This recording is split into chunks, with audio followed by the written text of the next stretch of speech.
Fix update KB5077241.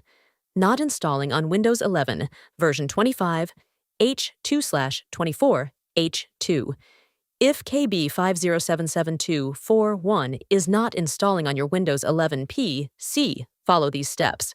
First, go to Settings, Windows Update, click Pause Updates, wait a few seconds, then click Resume Updates, and try installing again.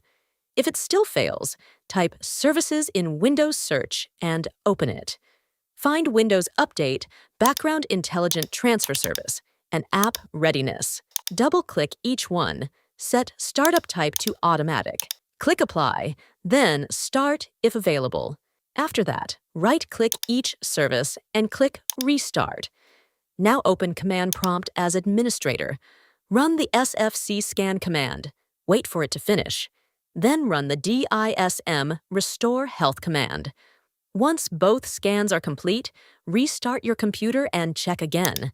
If the update still won't install, go to the Microsoft Update Catalog website. Search for KB5077241.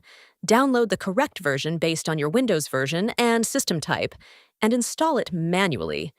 If nothing works, go to Settings, Windows Update, Advanced Options, Recovery and Use. Fix problems using Windows Update to reinstall Windows without losing files.